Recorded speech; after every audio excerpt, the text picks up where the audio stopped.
आज कितने वैष्णव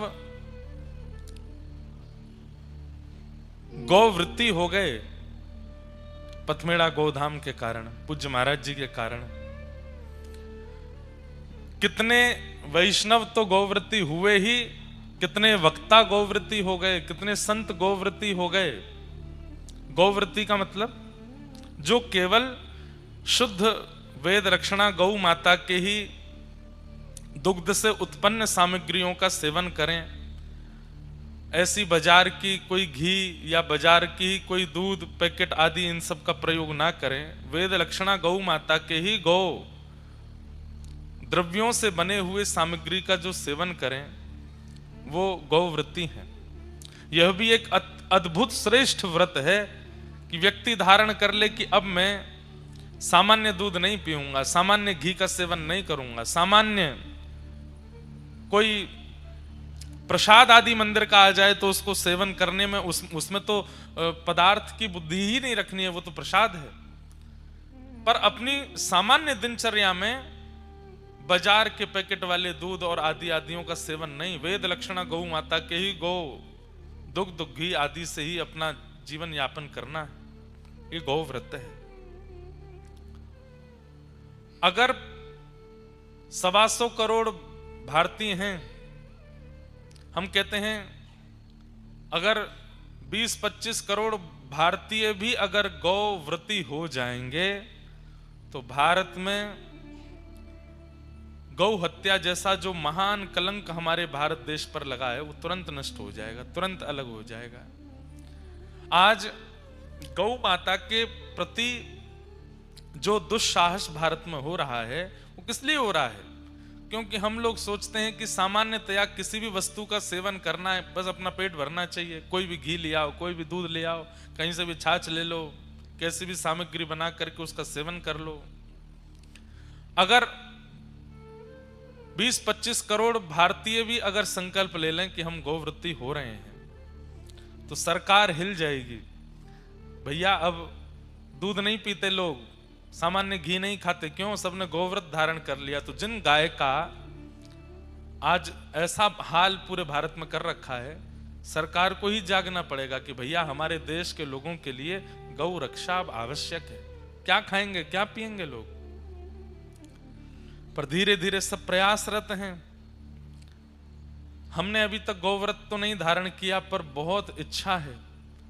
प्रयास तो करते हैं कि जहां भी कथा होती है वहां पहले पूछ लें कि यहां वेद लक्षणा गौ माता है तो उन्हीं का ही दुग्ध सेवन हो। और अभी तक इतना नियम तो धारण कर ही रखा है कि विदेश की भूमि पर जब जाते हैं तो वहां दुग्ध सेवन नहीं करते, घी सेवन नहीं करते, वहां किसी भी प्रकार के वहां के गौ द्रव्यों का सेवन नहीं करते, क्योंकि वो गौ द्रव्य है ही नहीं। धीरे धीरे महाराज जी की कृपा होगी तो इस व्यासपीठ से भी गौ व्रत धारण हो जाएगा। और जिस दिन हमारा गौव्रत धारण होगा उस दिन हम एक प्रार्थना कर देंगे, कथा कराने वालों से यही दक्षिणा मानेंगे कि गौव्रती होगे तो कथा करेंगे। आप परिवारी लोग जो कथा कराएंगे उनसे प्रार्थना किया करेंगे कि भाई आप कथा तो हम कर देंगे आपके यहाँ, पर दक्षिणा के स्वरूप में हमको चाहिए कि पूरा परिवार गौव्रती हो तो हम कथा करने आएंगे। तो इतना करने से हमें ऐसा लगेगा कि हम व्यासपीठ के द्वारा कुछ गौ सेवा कर पा रहे हैं। और ये सारे संकल्प, सारे सद्भाव आते कहां से हैं? आपके पड़ोस में पथमेड़ा गौधाम से। वैष्णवों को तो गौव्रती बनाया, व्यासों को भी गौव्रती बनाया, संतों को भी गौव्रती बनाया। भारत में विराजमान कई घरों के, कई मंदिरों के ठाकुर जी भी गौव्रत का पालन पथमेड़ा गोधाम के कारण कर रहे हैं। वहां भी गौव्रत का पालन हो रहा है। आज ऐसे महाराज जी तो सब जगह अभी बाहर प्रवास पर नहीं जाते, पर हमें ऐसा लगता है कि आप दोनों महापुरुष विराजमान हैं। अभी अभी हमारे विट्ठल जी भी पधारे हैं पथमेड़ा से, और पूज्य महाराज जी का तो प्रथम आगमन हो ही गया था। पाटन में कथा है पूज्य भाई श्री की, निवेदन मैंने आपसे किया। आप दोनों के युगल चरणों में प्रणाम करते हैं और बस प्रार्थना करते हैं महाराज जी, जो आपके चित्त में गौ सेवा के प्रति जागृति का भाव, आप की कृपा से जितने लोग गौ व्रत और गौ रक्षक बन रहे हैं, बस वही कृपा इस ऊंझा शहर पर भी हो और यहाँ विराजमान सब श्रोताओं में भी, कुछ श्रोताओं के चित्त में ये ऐसी उज्ज्वलता आवे कि वे भी गौ सेवा के लिए आगे बढ़ें, ऐसी प्रार्थना हम करते हैं। मंच पर विराजमान समस्त विप्रवृंद, समस्त गंधर्वजन, हमारे सोमनाथ महादेव के पूज्य पुजारी जी श्री अर्पण जी महाराज, महाराज जी ये सोफा आपके लिए ही आया है, ऊपर पधार जाओ अब ना, अब तो चले ही आओ, ये खाली बहुत अजीब सा लग रहा हो, यहीं बैठो। नमः पार्वती पतये हर हर महादेव। श्री सोमनाथ महादेव लाला ने भैया ने खिसकाई दियो या कोई कहीं पल्लंग को लुढ़क नहीं जाए, पता चली नीचे से ऊपर बुलाए फिर लुढ़क गए। विराज जाओ हमारे। हाँ अब देखो क्या बिल्कुल शोभा बढ़ गई उसकी।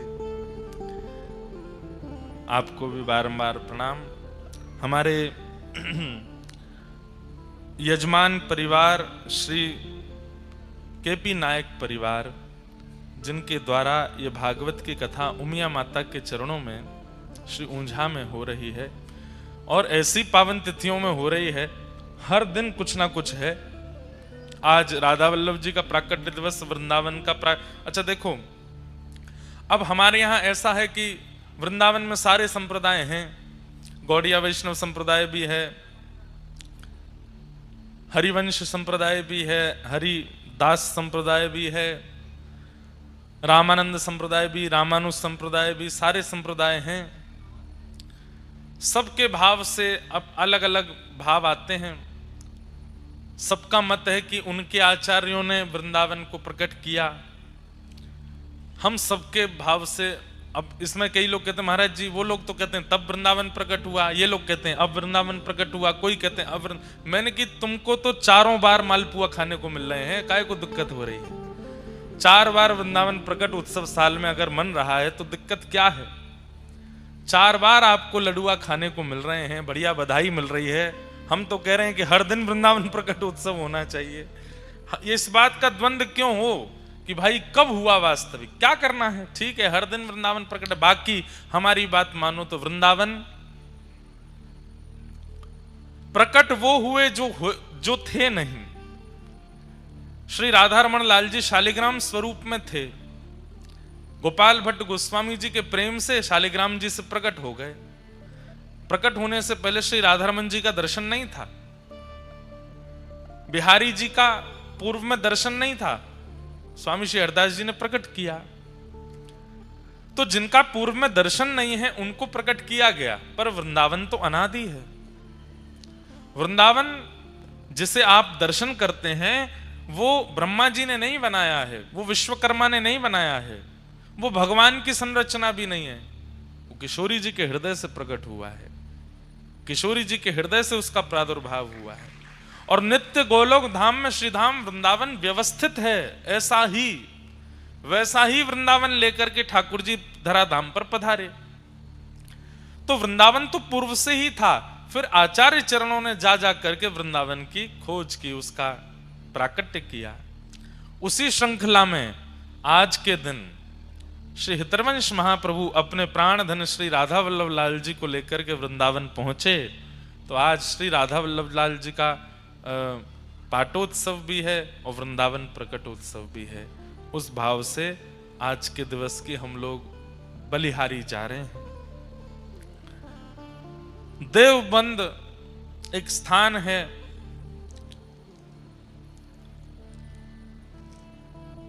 हरिद्वार जाते हैं तो रास्ते में पड़ता है देवबंद, बहुत ध्यान से सुनिएगा। थोड़ा सा राधा वल्लभ लाल जी के विराजमान होने की कथा सुन लें, उसके बाद फिर भैया हमारी डायरी कहाँ गई? हाँ मिल गई। कुछ आचार्यों के चरित्र लिखे हैं अपने भाव से, इसलिए यहीं से देख के ही कहते हैं। शास्त्र आज्ञा करते हैं कि नियमित उत्सवों को न मनाना भी एक वैष्णव अपराध है। जैसे जन्माष्टमी है और व्यक्ति अपने घर में जन्माष्टमी नहीं मनाता है तो उसको अपराध लगता है। राधाष्टमी है, नहीं मनाएगा तो अपराध लगेगा। रामनवमी है, अगर पता है कि आज कोई उत्सव है तो उस उत्सव का थोड़ा रूप तो करना चाहिए, नहीं तो वह एक सेवा अपराध माना जाता है। तो हम लोग कल तुलसी शालिग्राम विवाह उत्सव मना रहे थे, आज वृंदावन प्रकट उत्सव है तो उसके उत्सव का भी थोड़ा भाव रख के फिर कथा में प्रवेश करेंगे। कल वैकुंठ चतुर्दशी है तो श्री रामानुज परंपरा में उसका क्या भाव है कल उसको सुनाएंगे, उससे कथा का प्रारंभ करेंगे। परसों देव दिवाली है तो देव दिवाली का क्या मुहूर्त रूप होता है वो सब सुनेंगे। इतना सुख ये ऊंझा वालों को बहुत भाव से कथा मिली है ऐसी बढ़िया तिथियों में। हर दिन कुछ ना कुछ हो रहा है, हर दिन एक से एक बढ़िया उत्सव हो रहे हैं। देवोत्थान एकादशी से कथा शुरू हुई थी। हमें तो ऐसा लगता है देवोत्थान एकादशी से कथा शुरू हुई, आप सबके चित्त में ही देव उठ गए और ऐसे उठे कि हर दिन उत्सव मन रहा है।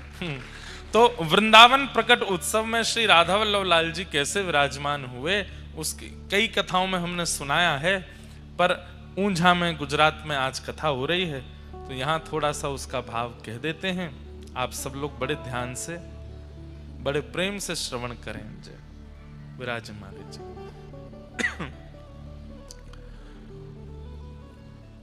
उत्तर प्रदेश में जब हरिद्वार की ओर जाते हैं दिल्ली से, तब रास्ते में एक स्थान पड़ता है, उसका नाम है देवबंद। उसका मूल नाम तो देवबन है, पर आजकल लोगों ने उसका नाम देवबंद कर दिया है। आप लोग जब वहां कभी जाएंगे तो आपको अनुभव हो जाएगा कि इसका नाम देवबंद क्यों पड़ा है। वो आपको वहां देख करके ही पता चलेगा, क्योंकि जब आप वहां जाएंगे तो देखेंगे कि किन लोगों की संख्या वहां ज्यादा है, जिसके कारण वो देवबंद से देवबंद हो गया है। परंतु जाइएगा जरूर। मैं स्वयं निकला हूं कई बार, पर वहां पर नवरंगी लाल ठाकुर जी का बहुत सुंदर मंदिर है। ये मेरी धृष्टता है कि आज तक दर्शन का सौभाग्य नहीं मिला। तो देवबंद ग्राम में एक व्यास मिश्र नाम के ब्राह्मण रहते थे। सब लोग सावधानी से सुनिए, इधर देखिए। कितने लोग वृंदावन गए, पहले हाथ ऊपर करो। सबरे गए लगभग। अच्छा, कितने लोगों ने वृंदावन में श्री राधा वल्लभ लाल जी के दर्शन किए हैं, वो भी हाथ ऊपर करो। तब तो ये कथा सुनना आपके लिए कंपलसरी है। राधा वल्लभ जी कैसे प्रकट हुए, कैसे विराजमान हुए, इसलिए बहुत ध्यान से सुनो। तो श्री व्यास मिश्र जी बहुत बड़े ज्योतिष के प्रकांड विद्वान थे और उनकी पत्नी थी श्री तारा माता जी, तारा मैया। व्यास मिश्र जी एक मुगल राजा के यहां गए और उसके भविष्य की कई बातें उन्होंने बता दी, तो राजा उनको बहुत सम्मान के साथ अपने यहां रखता था। पर तारा मैया थोड़ी व्याकुल रहती थी। क्यों? क्योंकि कोई विशिष्ट संतान की प्राप्ति नहीं हुई। तो व्यास मिश्र जी के एक बड़े भैया थे, वो सन्यासी थे, उनका नाम था नृसिंह आश्रम जी। एक बार वो देवबंद पधारे तो हजारों लोग उनके दर्शन करने के लिए गए, क्योंकि व्यास मिश्र जी के बड़े भैया हैं तो वो भी गए। जब उन्होंने प्रणाम किया तो तारा मैया का मुखमंडल देख करके नृसिंह आश्रम जी बोले कि आपके मुख पर थोड़ी हमको चिंता दिख रही है, क्या बात है, किस बात की चिंता में हो? तब तारा मैया बोली कि आप सब जानते हैं, अरे घर में एक संतान हो तो उसका एक सुख माता पिता को प्राप्त होता है, भविष्य में वंश आगे बढ़ता, आदि आदि बातें कहीं। तो श्री नृसिंह आश्रम जी बोले ठाकुर जी पे भरोसा रखो, सब मंगल में होगा। और बाकी अगर तुम चाहती हो कि हम अपने दिव्य दृष्टि से देख के बताएं तो संभवतः आगे कई वर्षों तक और शायद इस जन्म में आपके यहां संतान नहीं है, पर ठाकुर जी पे विश्वास करो, शायद कुछ मंगल में हो। तो उन्होंने एक ऐसी बात कह दी, तो फिर आप जैसे संतों को प्रणाम करने का फल क्या है? जब सब भाग्य से ही मिल जाना है, सब ठाकुर जी की कृपा से ही मिल जाना है, तो संत महापुरुष जब नगर में आते हैं उनको प्रणाम करने का फल क्या मिलेगा? फिर कभी कभी व्यक्ति अपने जीवन से व्यथित होता है तो कुछ इस प्रकार के शब्दों का प्रयोग कर देता है। नृसिंह आश्रम जी को थोड़ी ये बात जमी नहीं, और उन्होंने कहा कि अगर मैंने अभी भी कहा कि तुम्हारे भाग्य में होगा या भगवान कृपा करेंगे तो मिलेगा, तो कहीं ना कहीं किसी एक जीव के चित्त में अविश्वास हो जाएगा। अब तो संत दर्शन और संत कृपा का फल क्या होता है ये प्रत्यक्ष दिखाना पड़ेगा। और नृसिंह आश्रम जी ने तुरंत ठाकुर जी को प्रणाम किया, बोले भगवान कृपा करो, आपके प्रति इनका विश्वास दृढ़ हो, इसके लिए इनके घर एक संतान जरूर होनी चाहिए। तुरंत उनके ध्यान में भगवान की मधुर वंशी दिखाई देने लगी, वेणु जी का दर्शन होने लगा। वेणु का दर्शन करते ही नृसिंह आश्रम जी समझ गए, ठाकुर जी कह रहे हैं भगवान का प्रत्येक श्रृंगार, मुकुट, कुंडल, वस्त्र, पीतांबरी, माला सब ने अवतार लिया है ठाकुर जी के रूप का आस्वादन करने के लिए। हमारे रामानुज संप्रदाय में एक आचार्य चरण हुए, अभी पिछली कथा में उनका चरित्र सुना रहा था मैं। वो भगवान के, उनका नाम था श्री कुलशेखर जी। कहते हैं उनके चरित्र में आता है, कुलशेखर जी कौन थे? बोले भगवान की कौस्तुभ मणि के अवतार। भगवान की एक एक वस्तु अवतार धारण करती है, इसलिए जब भी हमारे ठाकुर जी का श्रृंगार अनवसर किया जाता है तो प्रत्येक श्रृंगार को प्रणाम करके रखते हैं। क्यों? क्योंकि ये सब कोई धागे नहीं है, मोती नहीं है, आभूषण नहीं है, वो रत्न नहीं है, कोई आचार्य चरण ही श्रृंगार बन के ठाकुर जी के कंठ में विराजमान हुए। इसलिए ठाकुर जी के संबंध की हर वस्तु को प्रणाम करके सम्मान के साथ उसको विराजमान। हमारे पुष्टि मार्ग में ठाकुर जी की गादी नहीं बोलते गादी जी, झारी नहीं बोलते झारी जी, मुकुट नहीं बोलते मुकुट जी, वंशी नहीं बोलते वंशी जी। सब में जी शब्द का प्रयोग क्यों करते हैं? वो सम्मान क्यों देते हैं? अरे भाई वो सामान्य नहीं है, निकुंज नायक भगवान के अधर पर विराजमान है, वो वंशी है नहीं, वंशी जी, वेणु जी, वेत्र जी, सब में जी का प्रयोग करते हैं। तो भगवान की वंशी जब उनको दिखी तो वो समझ गए कि ठाकुर जी संकेत कर रहे हैं कि हमारी वंशी अवतार धारण करेगी और इन्हीं के आएंगे। जाकर के कह दिया, बोले कि तारा अब तुम चिंता मत करो, तुम्हारे घर एक दिव्य बालक जन्म लेगा, और मैं संकेत रूप से बता दूं भगवान के निज परिकर का ही कोई तुम्हारे यहां जन्म लेगा। और बस प्रतीक्षा प्रारंभ हुई, गर्भ धारण हुआ, और गर्भ धारण करते ही माताएं बहनें थोड़ा ध्यान से सुने, गर्भ धारण के काल में जो 9 महीने का काल है, उन काल में कैसा चिंतन बनता है, कैसे विचार आते हैं, कैसी भाषा हो जाती है, कैसा स्वभाव हो जाता है, उससे बालक के स्वभाव और बालक के विचारों का पूर्ण पता चल जाता है। अगर माता थोड़ी चिड़चिड़ी हो रही है, माता जी को थोड़ा गुस्सा ज्यादा आ रहा है, माता को थोड़ा सा जो है व्यवहार विचारों में परिवर्तन आ गया है, अकेले बैठे बैठे विचारों में कुछ दूषित भावनाएं आ रही हैं, तो संभवतः आपको सत्संग ज्यादा करना चाहिए, क्योंकि वो बालक फिर वैसा ही बन जाएगा। तारा मैया के चरित्र में आता है कि जिस दिन से गर्भ में वंशी अवतार धारण करके आई हैं, उस दिन से ही आज तक वृंदावन नहीं गई दर्शन करने, लेकिन जब सोती हैं तो यमुना जी दिखाई देती हैं, जब सोती हैं तो वृंदा तुलसी दिखाई देती हैं, जब सोती हैं तो गिरिराज पर्वत का दर्शन होता है, जब शयन करती हैं तो ठाकुर जी की मधुर वंशी सुनाई देती है, जब सोती हैं तो मधुर चंदन की सुगंधी आती है। अच्छा, लगभग समस्त दिव्य आचार्यों के चरित्र में आपको यह बात मिल जाएगी कि जन्म से पूर्व उनकी मैया की स्थिति ऐसी होंगी।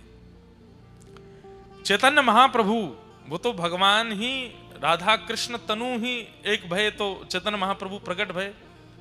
उनकी माता जी के प्रसंग में भी यही आता है। वो जब नदी स्नान करने के लिए जाती थी, तो ध्यान से सुनिएगा,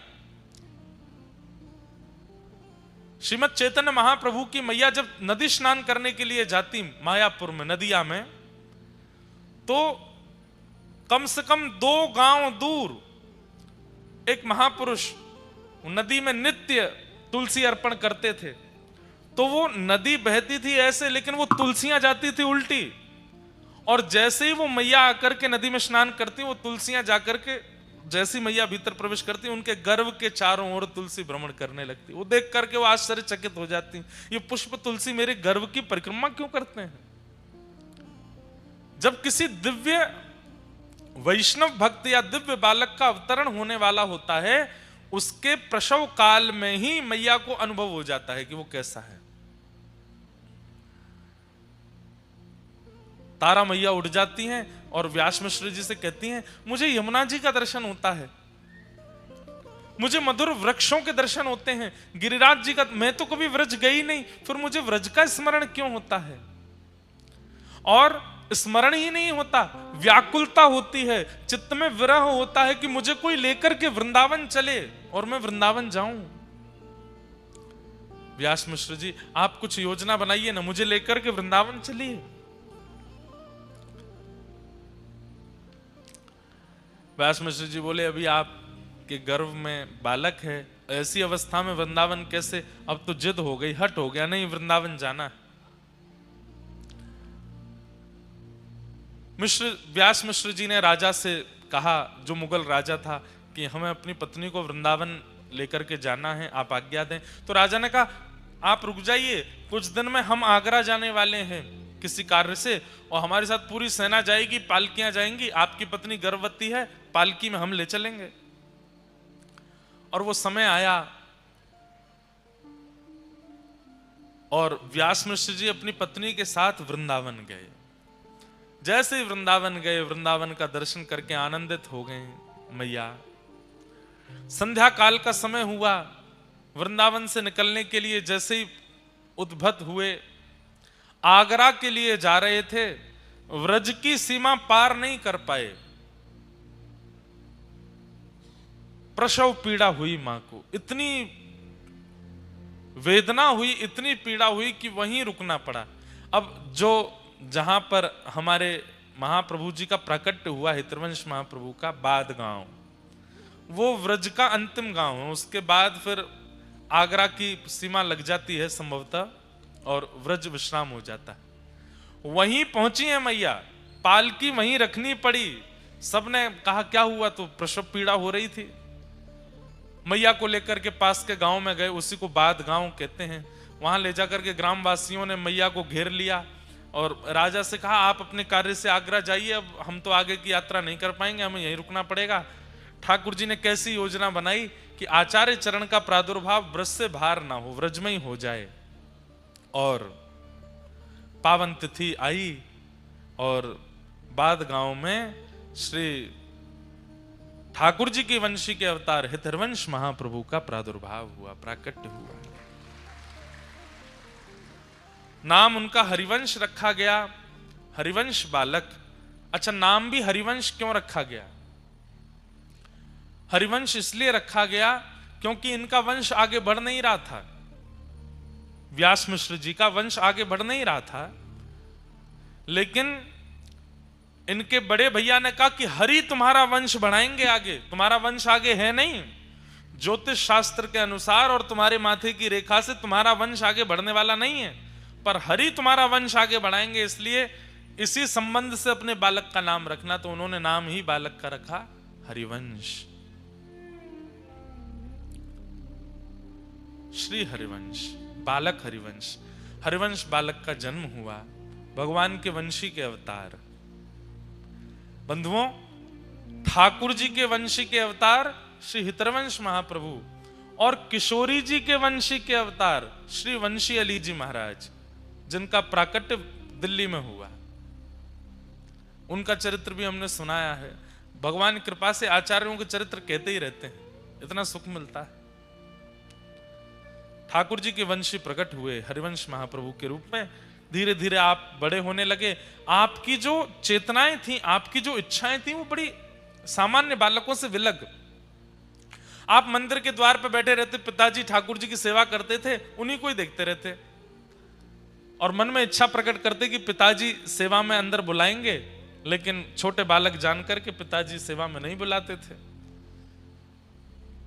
तो ये अब जब चलने फिरने लगे तो बाहर जाते, ग्रामीण बालकों के बीच में खेलते, तो उनमें जो सांवला बालक होता था, जिसका रंग थोड़ा सा सांवला होता, उस बालक को लेते, और एक उस बालक को लेते जिसका रंग बहुत गोरा। गोरे बालक को तो श्री जी बना देते, सांवले बालक को ठाकुर जी बना देते, और दोनों को फिर बना करके फिर उनसे कहते नृत्य करो। और बालक कहते हम क्यों नृत्य करें? तो रोने लगते चरण पकड़ के, बोले आप नृत्य नहीं करोगे, मुझ पर कृपा नहीं करोगे। अब वो बालक बेचारा जो सांवला बालक था उसकी तो कोई बात नहीं, लेकिन जो गोरा बालक अपने घर जाता तो माता जी उसकी कहती क्या छोरी बन के आ जाता है, क्योंकि श्री जी बनाते थे, चुनरी आदि पहना के काजल वाजल लगा देते। सब लोग जाके शिकायत करने लगे, व्यास मिश्र जी अपने बालक को समझाओ, ये हमारे बालकों को लाली बना देता है। माता पिता समझाते, तुम क्यों करते हो ऐसा? कुछ नहीं बोलते। अब कैसे बताएं अपने हृदय की बात कि मैं वंशी हूं, मैं तो नित्य प्रिया प्रियतम का ही दर्शन करता हूं। बालकों को अब खेलने के लिए प्रतिबंधित कर दिया कि तुम हरिवंश के पास नहीं जाओगे। तो आप मन में विचार करते, अब सेवा कैसे करूं? पिताजी मंदिर में नहीं जाने देते, बालक खेलने नहीं आते, तो आप वन में जाते और युगल वृक्षों को ढूंढते, 2 वृक्ष अगल बगल में हों।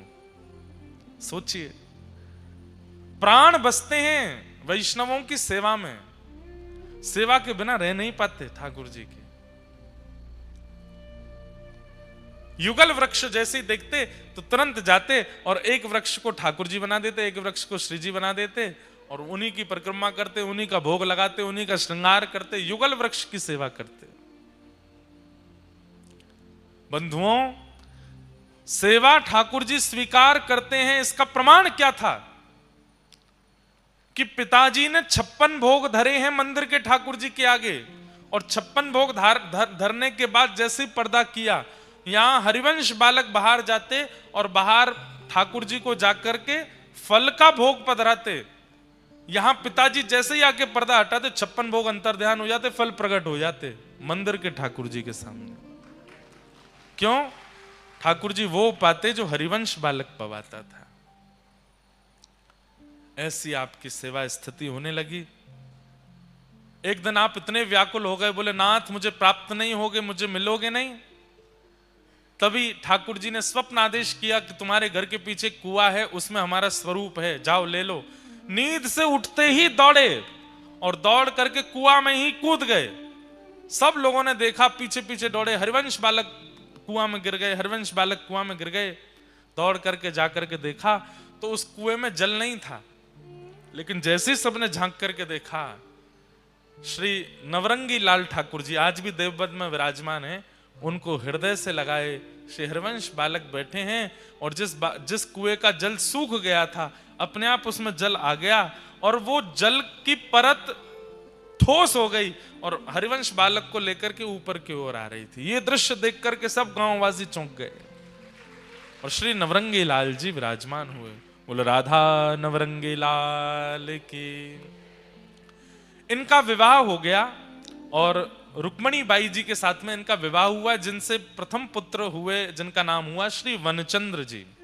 हम लोग आ रहे थे जय जय राधा वल्लभ श्री हरिवंश श्री वृंदावन श्री वनचंद्र।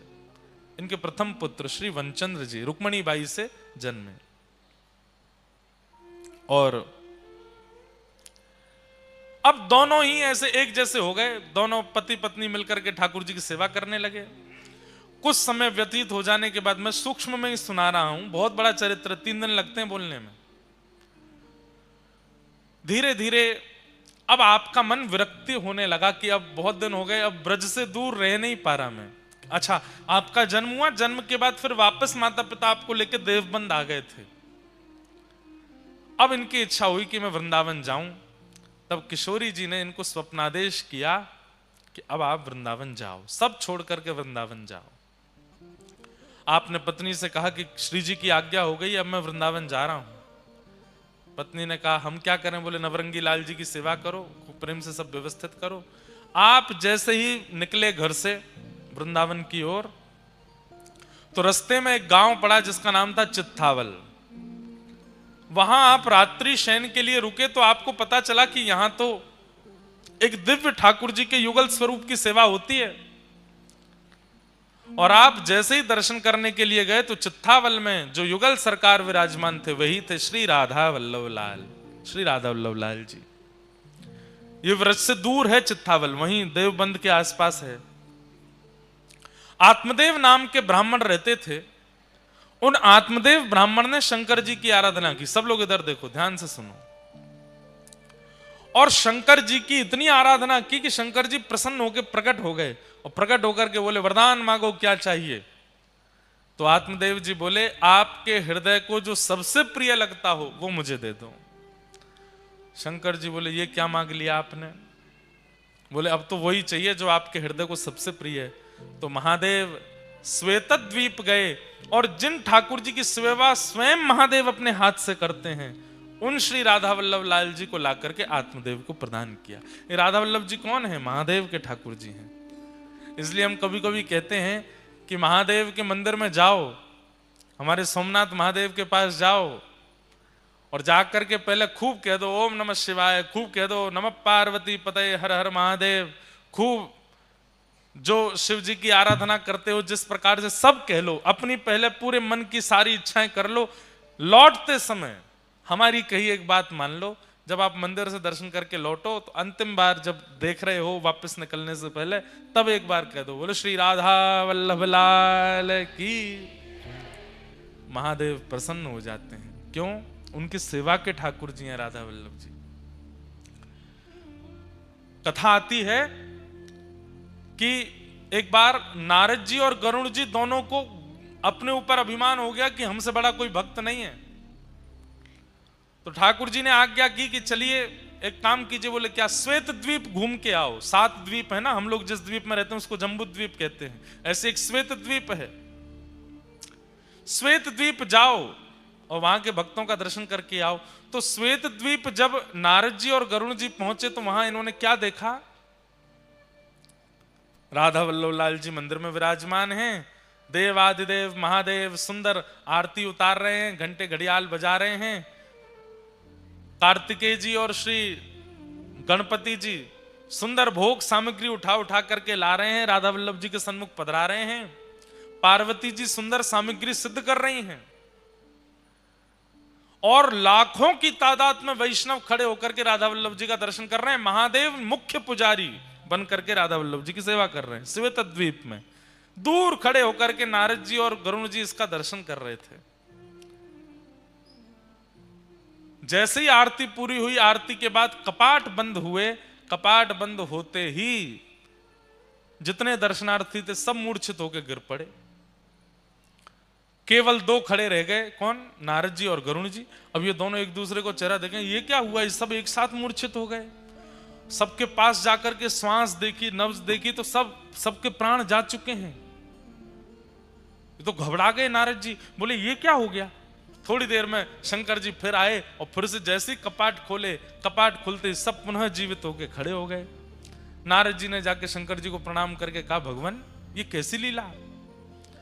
बोले, भैया किसी के प्राण अन्न में बसते हैं, किसी के धन में बसते हैं, किसी की वायु में बसते हैं, किसी के जल में बसते हैं। श्वेत द्वीप के दर्शनार्थियों के प्राण राधा वल्लभ जी में बसते हैं। जब राधा वल्लभ जी सामने होते हैं तो ये जीवित रहते हैं और जैसे ही राधा वल्लभ जी के दर्शन अनवसर होते हैं इनके प्राण निकल जाते हैं। तब नारद जी का अभिमान भंग हुआ कि मैं भक्त हूं। भैया ठाकुर जी को देखे बगैर मैं तो खूब जीवित रह लेता हूं, मैं कैसा भक्त? भक्त तो ये हैं जो ठाकुर जी को देखे बिना एक क्षण रह ही नहीं पाते, जीवित ही नहीं रहते। वो महादेव के सेवा के ठाकुर जी राधा वल्लभ जी, जब आत्मदेव ब्राह्मण ने कहा अपनी हृदय की सबसे प्रिय वस्तु दो, तब महादेव राधा वल्लभ जी को ला करके आत्मदेव ब्राह्मण को दिया और चित्तावल ग्राम में आत्मदेव उन्हीं राधा वल्लभ जी की सेवा करते। आज जैसे ही हितरवंश महाप्रभु वहां पहुंचे, ठाकुर जी को जैसे ही देखा, ठाकुर जी ने अपने नयन मटकाने शुरू किए। मूर्तिमन ठाकुर जी ऐसे ही रहते हैं, लेकिन हितरवंश महाप्रभु के आते ही उन्होंने अपने नेत्रों को ऐसे ऐसे घुमाया। अरे ये तो बड़े प्यारे ठाकुर जी हैं, नैन मटका रहे हैं मुझे देख के। जय जय कछु आज्ञा है। ठाकुर जी ने तुरंत हृदय में प्रकट होकर के आज्ञा करी, आप मेरे वंशी के स्वरूप हो। ये आत्मदेव जी हमको शंकर जी से ले तो आए अपने पास, पर हमारी इच्छा है कि अब हम वृंदावन में विराजमान हों। इसीलिए हमने आपका घर छुड़वा करके आपको वृंदावन जाने की आज्ञा करी, और रास्ता में आप भटकते हमारे पास ही आए। अकेले मत जाओ, हमको लेकर के जाओ वृंदावन। अब सुनिए बात आगे, तो सुनिए ठाकुर जी कैसी लीला करते हैं। तो हितरवंश महाप्रभु बोले चलेंगे आप वृंदावन? बोले हाँ हम तो तैयार बैठे हैं। बोले ये हमारे सेवक हैं पास में, अभी आएंगे बाहर निकल के, आत्मदेव, इनसे हमको मांग लेना। और सुनो एक काम और करना है। बोले क्या? इनकी 2 बेटियां, उन दोनों से ब्याह और कर लेना। बोले कि मैं तो विवाहित हूं और अपनी पत्नी आदि सबको छोड़ छाड़ के आया हूं। ठाकुर जी बोले हमारी आज्ञा है, माननी तो पड़ेगी। वृंदावन में तुम हमको विराजमान कर दो कि ब्रह्मा सेवा कौन विस्तार करेगा, और ये आत्मदेव जी ऐसे नहीं देंगे हमको, इनकी पुत्रियों से विवाह करना पड़ेगा। तो इतना कह ही रहे थे, इतने में ही आत्मदेव जी आ गए। ठाकुर जी पुनः खड़े हो गए ऐसे। आत्मदेव जी आकर के बोले कहिए भगवान, बड़ी कृपा आप पधारे। अच्छा, ठाकुर जी भी एक साथ 2 रोल कर लेते हैं। यहां हितरवंश महाप्रभु से क्या कह रहे हैं कि आत्मदेव जी आए, उनसे हमको मांग करके ले जाना, इनकी बेटियों से ब्याह कर लेना। और वहां भीतर आत्मदेव के सामने भी प्रकट हो गए और उनसे कह रहे हैं सुनो, अब हमारी व्रज जाने की इच्छा है, बाहर एक सेवक आए हैं हितरवंश महाप्रभु, इनको हमें प्रदान कर दो। आत्मदेव जी बोले मैं आपके बिना कैसे रहूंगा? ठाकुर जी बोले हम प्रकट होकर दर्शन दे रहे हैं ना, ये दर्शन तुम्हारी स्थिति में सदा रहेंगे। आत्मदेव जी बोले एक और प्रार्थना सुन लीजिए। बोले क्या? मैं आप चले जाएंगे तो मेरी जीविका कैसे चलेगी? मंदिर से ही मेरा घर चलता है, मेरी 2 बेटियां हैं, बेटियों का पिता हूं, कैसे निर्वन, इनका ब्याह आदि करना है, सब कैसे होगा? ठाकुर जी बोले वही तो व्यवस्था हमने कर दी है, बाहर जो आए हैं उनसे अपनी दोनों बेटियों का ब्याह कर दो, और ब्याह करने के बाद भाई बाहर कहीं ब्याह करोगे तो दहेज मांगेंगे, तुमको देना पड़ेगा, इनको दहेज रूप में हमको दे देना, हमको दहेज में दे दो। कैसे ठाकुर जी की लीला, 2 जगह, दोनों जगह आज्ञा कर दी। यहां आत्मदेव जी गए, यहां से हरिवंश महाप्रभु बोले हमको आपसे एक जरूरी बात करनी है। आत्मदेव जी बोले हमको भी बहुत जरूरी बात करनी है। बोले पहले आप बताओ। बोले नहीं पहले आप बताओ। नहीं मुझे तो ठाकुर जी ने आज्ञा करी वो बताना है। हाँ तो मुझे भी तो ठाकुर जी ने आज्ञा करी है, मुझे भी वही बताना है। हरिवंश जी बोले तो पहले मैं ही कह दूं? बोले हाँ कह दो। वो ठाकुर जी ने आज्ञा करी है कि राधा वल्लभ लाल जी को वृंदावन जाना है, आप इनको हमें प्रदान कर दो। आत्मदेव जी बोले ये तो हो गई एक आज्ञा, दूसरी आज्ञा क्या करी? हरिवंश महाप्रभु बोले आपको कैसे पता कि दूसरी आज्ञा भी है? बोले क्योंकि यही डिट्टो आज्ञा हमको भी करी है। तो बोले अच्छा तो दूसरी आज्ञा आप बता दो। बोले दूसरी आज्ञा ये करी है ना कि हमारी बेटियों से ब्याह कर लो। हाँ यही बोले हैं।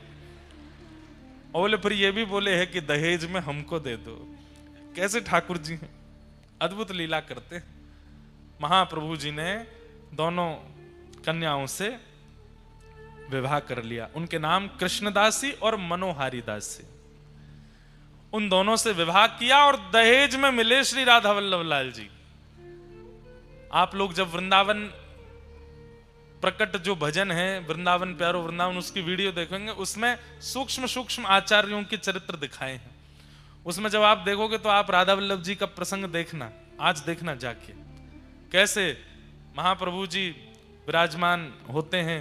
अभी जब बधाई पद गावे उस समय अगर कैमरा वाले भैया दिखा देंगे, उसमें जब पद गवे तब वृंदावन प्रकट पद में से वीडियो निकाल के राधा वल्लभ जी के प्राकट्य की, तो बहुत सुंदर वीडियो है।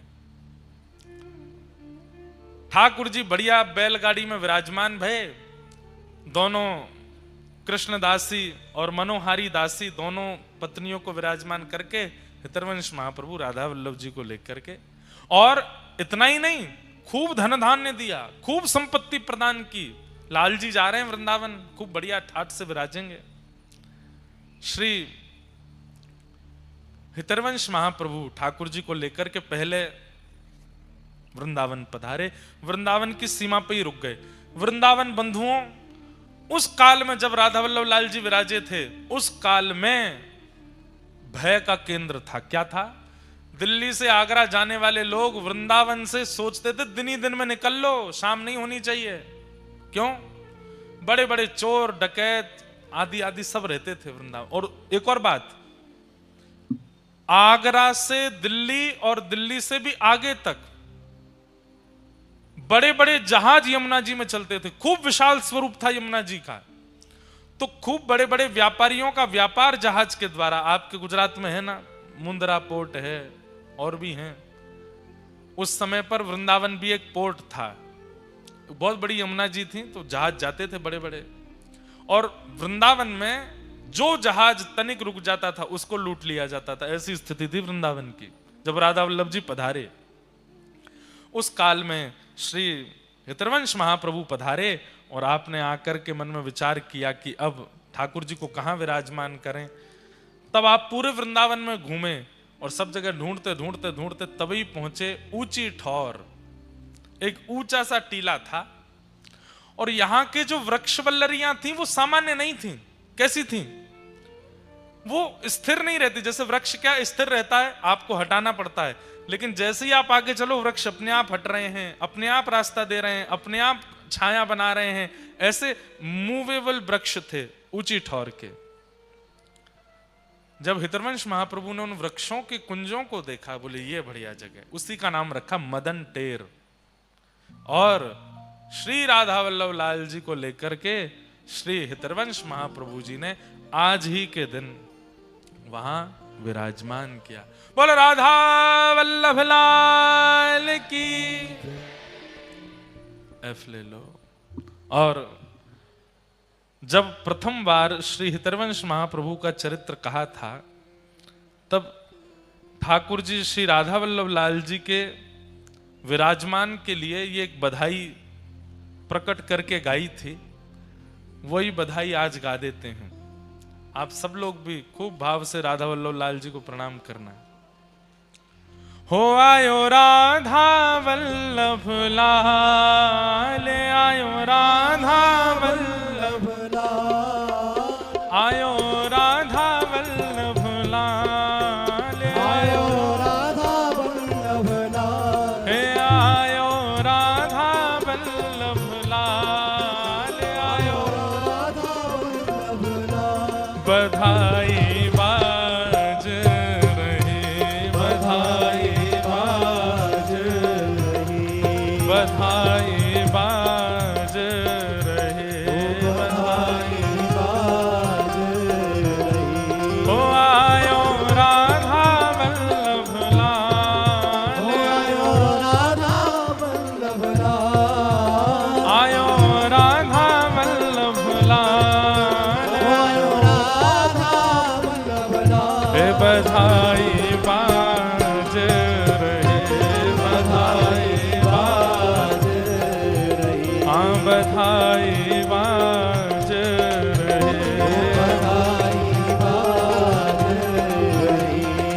ओ श्री जी ने इन वचन सुनायो, श्री जी ने इन वचन सुनायो, श्री जी ने इन वचन सुनायो, श्री जी ने इन वचन सुनायो। हे श्री हरिवंश जी लेकर आयो, श्री हरिवंश जी लेकर आयो, हे श्री हरिवंश जी लेकर आयो, श्री हरिवंश जी लेकर आयो। छवि आनंद रूप रसाल, छवि आनंद रूप रसाल, छवि आनंद रूप रसाल, छवि आनंद रूप रसाल। हे बधाई बाज रहे, बधाई बाज रही, हाँ बधाई बाज रहे, बधाई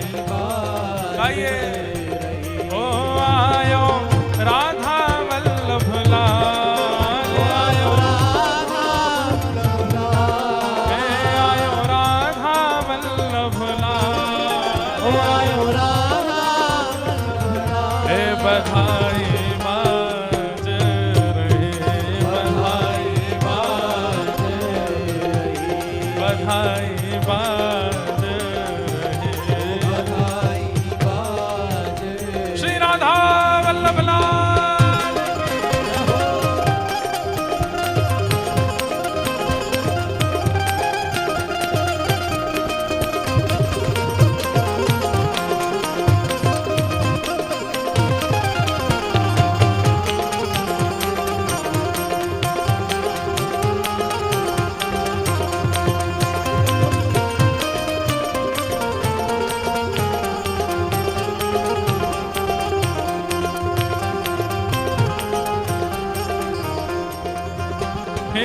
श्री हरिवंश जी नाचे गावे, श्री हरिवंश जी नाचे गावे, श्री हरिवंश जी नाचे गावे, श्री हरिवंश जी नाचे गावे।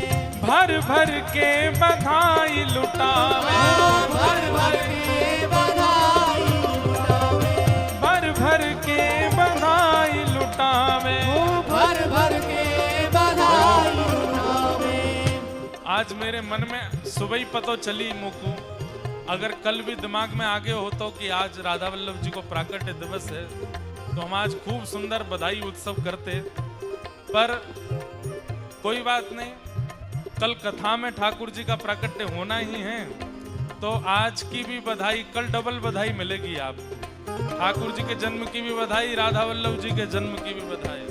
हे भर भर के बधाई लुटावे, भर भर के बधाई लुटावे, हे भर भर के बधाई लुटावे, भर भर के क्यों? बधाई लुटावे। हो मेरे प्राणन के प्रतिपाल, मेरे प्राणन के प्रतिपाल, मेरे प्राणन के प्रतिपाल, मेरे प्राणन के प्रतिपाल। हे बधाई बाज रहे, बधाई बाज रहे, ओ बधाई बाज रहे,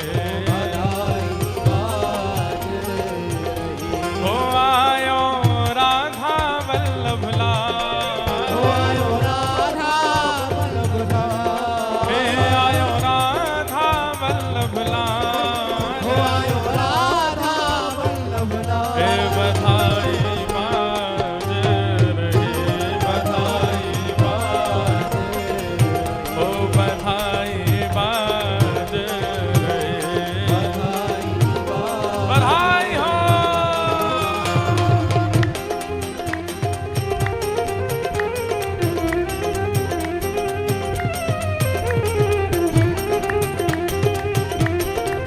श्री राधा वल्लभ लाल की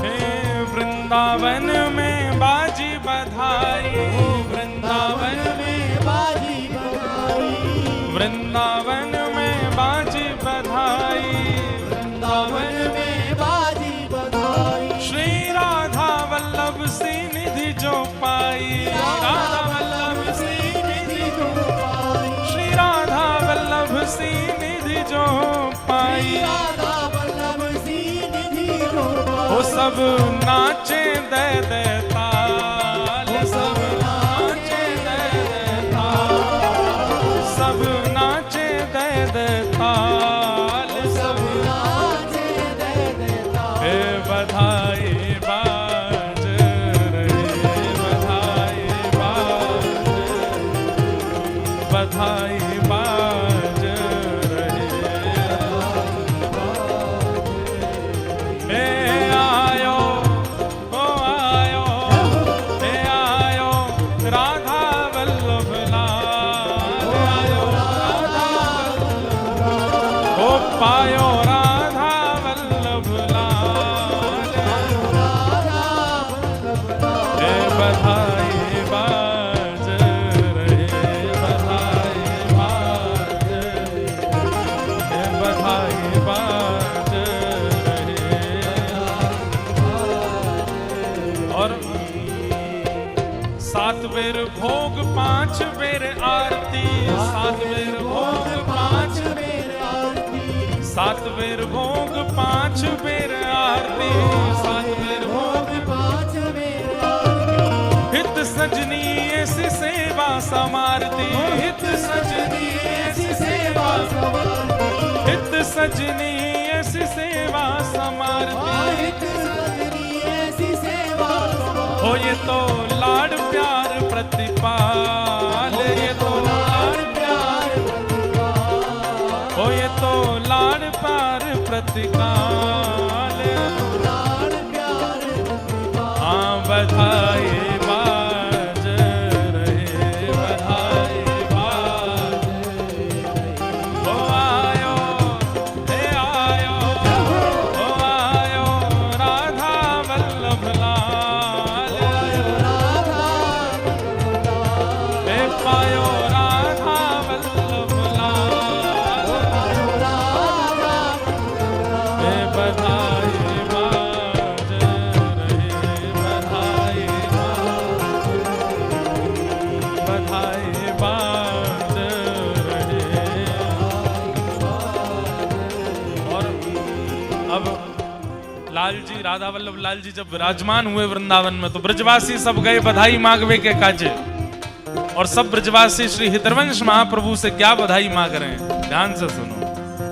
हाँ सब सखी मिल बलिहारी जाऊं, सब सखी मिल बलिहारी जाए, सब सखी मिल बलिहारी जाऊं, सब सखी मिले बलिहारी जाए, हे चरण कमल की सेवा पाऊं, चरण कमल की सेवा पाऊं, हाँ चरण कमल की सेवा पाऊं।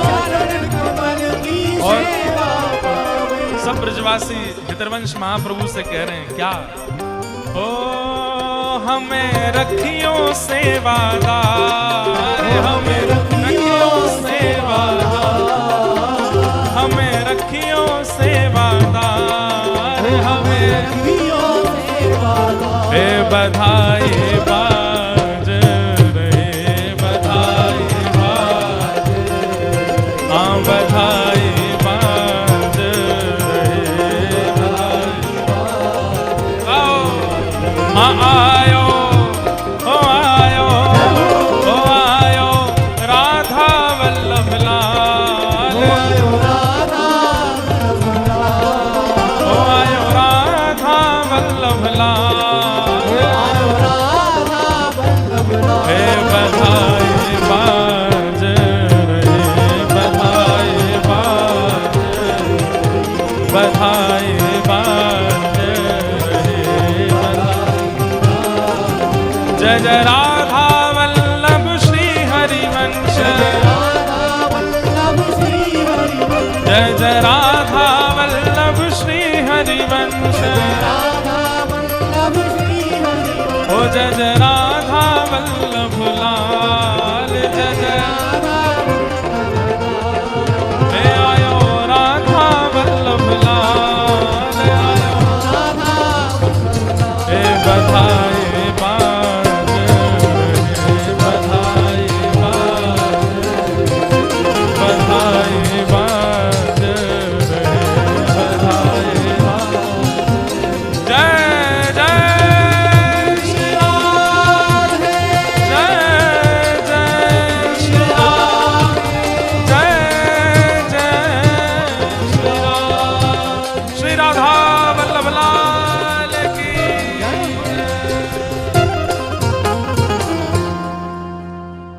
ऐसे हमारे वृंदावन में प्यारे श्री राधा वल्लभ लाल जी विराजमान हुए।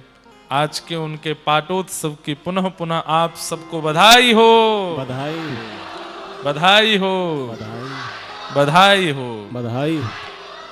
खूब खूब सबको बधाई। ऐसे प्यारे लाल जी को हम प्रणाम करते हैं। अद्भुत हैं राधा वल्लभ लाल जी, नित्य ब्याहुला होते हैं लाल जी के, नित्य ब्याह करते हैं ठाकुर जी। ऐसे सुंदर सेवा को हम प्रणाम करते हैं। आज के कथा क्रम प्रसंग में प्रवेश करते हैं। कल भागवत जी का मंगलाचरण हम लोग श्रवण कर रहे थे। अब आगे के क्रमों में प्रवेश करते हैं। 88,000 सौनकादि ऋषियों ने कुछ प्रश्न किए। इन्हीं प्रश्नों का उत्तर श्री सूत जी महाराज देते हैं और इन्हीं उत्तरों में अब कथा सुनाते हैं। प्रसंग सुनाते हुए भागवत जी की रचना क्यों हुई, कैसे हुई, यह प्रसंग प्रारंभ हुआ। और श्री सूत जी महाराज श्रवण कराते हुए कहते हैं कि भैया, इदं भागवतं नाम पुराणं ब्रह्म संहितम् उत्तम श्लोक चरितम चकार भगवान ऋषि।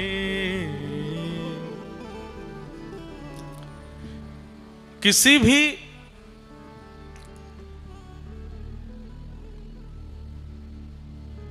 देव दुर्लभ वस्तु का प्रादुर्भाव सामान्यतया नहीं होता, उसकी पृष्ठभूमि अद्भुत रही होती है। वेदव्यास जी महाराज अब तक 18 उपपुराण और 17 महापुराण लिख चुके हैं, वेदों की रचना कर चुके हैं, महाभारत के निर्माण कर चुके हैं, मीमांसाओं का प्रादुर्भाव कर चुके हैं। पर इतना सब कुछ किस लिए लिख रहे हैं? मानवों के कल्याण के लिए। पर इतना सब कुछ लिखने के बाद भी चित्त को शांति नहीं मिली। क्यों नहीं मिली शांति? जब मानव कल्याण में इतना कुछ कर चुके हैं तो थोड़ा तो संतोष चित्त में होना चाहिए कि मैंने कुछ भला किया। लेकिन व्यास जी के चित्त को एक बात सदा परेशान करती रहती है कि मैंने जितनी रचनाएं कर ली, इनसे संभवतः मानव कल्याण नहीं हो पाएगा, उतना नहीं हो पाएगा जितना मैं सोच के बैठा हूं। रचनाकार को पता होता है कि मेरी रचना में कितनी सामर्थ्य है और कितनी योग्यता है।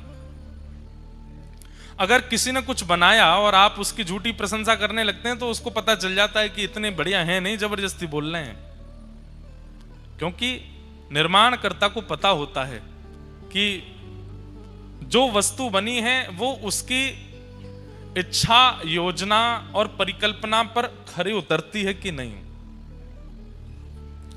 वेदव्यास जी महाराज को अपनी रचनाओं से ठीक है आनंद था, प्रसन्नता है, पर जो चित्त में संतुष्टि होनी चाहिए थी वैसा संतोष अभी प्रादुर्भाव नहीं हुआ।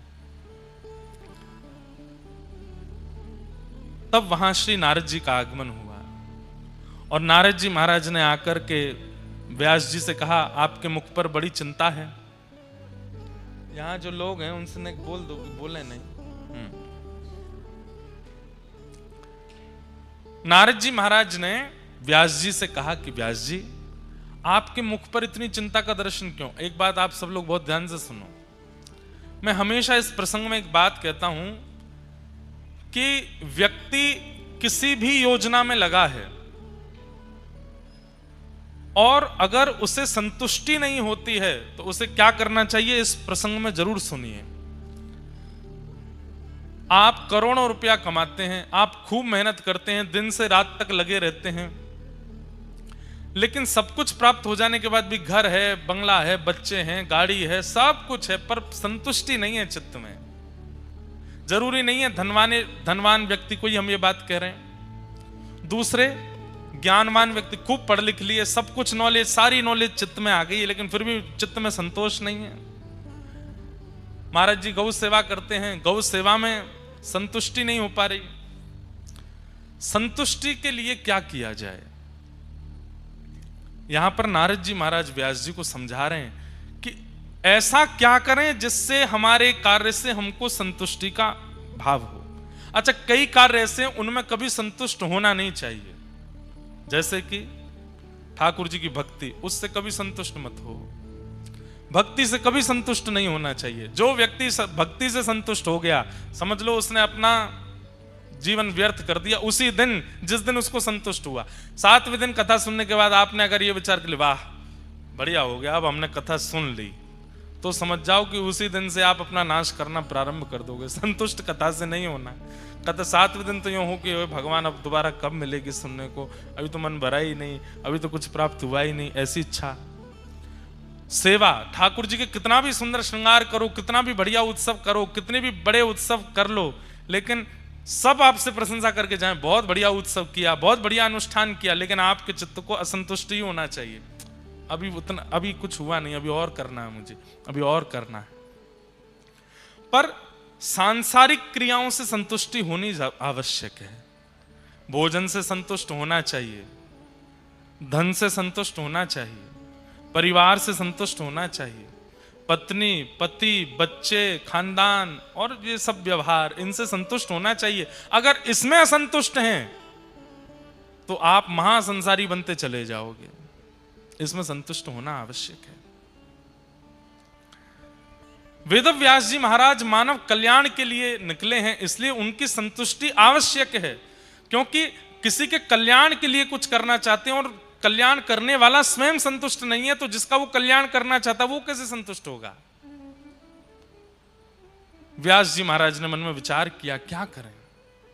तब नारद जी आए और नारद जी महाराज ने उनसे एक बात कही। क्या? कि भवतानुदित प्रायम यशो भगवतो मलम ये नैवासौ न तुष्येत मन्ये तद्दर्शनं खिलम् न यद्वचश्चित्रपदं हरेर्यशो जगत्पवित्रं प्रणीत करहिचित् तद्वायुषं तीर्थमुशन्ति मानसा न यत्र हंसा निर्मुक्त शिक्षया। सत्संग कितना जरूरी है जीवन में बंधुओं। अगर बन सके ना, हर दिन अपने कार्य के बीच में, अपनी पढ़ाई के बीच में, अपनी कमाई के बीच में कहीं भी एक किसी सज्जन व्यक्ति से जरूर मिला करो। और नहीं मिल सकते, नहीं इतनी व्यवस्था ऊंझा में नहीं आ रहे जा रहे, कोई सज्जन व्यक्ति नहीं मिलते, सत्संग नहीं हो पाता, फोन है सबके पास, उस पर कोई कथा सुन लो, 15-20 मिनट कुछ भी सुन लो। और एक बात आपको बताएं, मन में प्रश्न धारण करो, मुझे इसका समाधान चाहिए और ये समाधान मुझे मिले, इस भाव से मैं कोई सत्संग श्रवण करने के लिए YouTube खोलो और विशेष आचार्य चरण जो जिनकी कथाएं, जिनके सत्संग प्रवचन अद्भुत होते हैं, खोलो और कोई भी रैंडमली स्क्रॉल करके एक खोल करके 20 मिनट सुनिएगा। आपके संशय का समाधान निश्चित मिल जाएगा। रैंडमली कहीं भी खोल लीजिए। सत्संग की ऐसी, इतना वर्सेटाइल होता है सत्संग कि आपके मन में जिज्ञासा जो होगी उसका प्रत्युत्तर कहीं ना कहीं आचार्य चरण दे ही देंगे। मन में कोई व्याकुलता है, मन में कोई व्यथा है, मन में कोई असमंजस है, आप सत्संग का आश्रय लो, आपको समाधान मिलेगा, निश्चित मिलेगा। अरे हम तो सामान्य जीव हैं, देवताओं को समाधान मिल जाता है, ऋषियों को समाधान मिल जाता है, गंधर्वों को समाधान मिल जाता है, हमें नहीं मिलेगा? वेदव्यास जी महाराज से नारद जी कहते हैं, व्यास जी आपने जितनी भी रचनाएं की हैं, रचनाओं की संख्या तो बहुत है, क्वांटिटी तो बहुत है, क्वालिटी नहीं है। ऐसा नहीं है कि क्वालिटी नहीं है, पर क्वालिटी में भी, आज हम आपकी फैक्ट्री में घूम रहे थे, वहां पर भी कितने बढ़िया चीज क्वालिटी के बारे में लिखी थी। आपको पता है हम लोग जो खाते हैं, बाजार से जो वस्तु मिलती है, उसकी भी क्वालिटीज अलग अलग होती हैं। विदेश की क्वालिटी अलग होती है, स्वदेश की क्वालिटी अलग होती है, परदेश की अलग। अब चाय जो होती है, चाय पीते हैं कई लोग, तो चाय के बगान में एक बार गया तो नहीं हूं मैं, एक व्यक्ति से मिला था, वो बता रहे थे, महाराज जी आपके इतने नंबर की चाय हम लेके आए। मैंने कि इतने नंबर? वो बोले नंबर होते हैं चायों में, तो प्रथम श्रेणी का जो सबसे बढ़िया वाली होती है वो विदेश जाती है। मैंने कहा अच्छा, और मध्यम वाली? बोले मध्यम वाली जो होती है वो अपने प्रयोग में आ रहती है, हमारे घर वालों के, रिश्तेदारों के प्रयोग में। और मैंने कि सबसे थर्ड नंबर वाली? बोले वो सब जगह दुकानों पे जाती है। मैंने वाह भाई, सब जगह क्वालिटीज होती हैं। बोले आपने जो ग्रंथ लिखे हैं ये भी प्रथम, द्वितीय, तृतीय 3 श्रेणियां हैं। आपने जो ग्रंथ लिखे हैं, जितना भी रचना आपने की है, वो अभी प्रथम श्रेणी की नहीं की है। बोले मतलब? द्वितीय श्रेणी के लोग, सामान्य श्रेणी के लोगों का उद्धार इससे हो जाएगा, पर प्रथम श्रेणी के लोगों का नहीं हो पाएगा। क्यों? कारण क्या है? सावधानी से सुनिएगा। बोले चतुर्विध पुरुषार्थ हैं, धर्म, अर्थ और काम, मोक्ष। आपने चारों का समन्वय किया है सब जगह। धर्म कैसे हो ये बताया है, अर्थ कैसे हो ये बताया है, कामनाएं पूर्ति कैसे हो ये बताई है, मोक्ष कैसे मिले ये बताया है, परंतु पंचम पुरुषार्थ प्रेम के बारे में आपने कुछ नहीं लिखा, इसलिए आपका मन अशांत है। बहुत ध्यान से सुनो। हम लोग सब चार कार्यों में ही रहते हैं, धर्म, अर्थ, काम और मोक्ष। सुबह उठने से रात्रि सोने तक, रात्रि सोने से सुबह उठने तक भी हम लोग केवल चार क्रियाओं में ही रहते हैं, धर्म, अर्थ, काम, मोक्ष। स्नान करना धर्म है, वस्त्र पहनना धर्म है, तिलक लगाना धर्म है, व्यापार पे जाना धर्म है, सब धर्म। अब ये धर्म करते हैं, इसके बीच में हमारी कामनाएं हो जाती हैं। क्या कामना हो गई? फेफड़ा खाना है, क्या फाफड़ा खाना है, फाफड़ा खाना है, और क्या खाते हैं? खांडवी खानी है। एक वो आपके ऊंझा में क्या प्रसिद्ध मिलता है? छैना जी का, नहीं एक मिनट रुको, छैना जी का क्या? गोटा। भाई देखो, हमारे गुजराती भाई बहन, आप सब लोग बहुत अच्छे हो। उत्तर भारत में अगर किसी को हंसी नहीं आ रही हो तो गुजराती व्यंजनों के नाम बोलने लग जाओ, वो अपने आप हंस जाएगा। छैना जी का गोटा। अब ऐसा लगता है कि कोई गोटी है, उसको तल देते होंगे, गोटा बन जाता होगा। छैना जी का गोटा।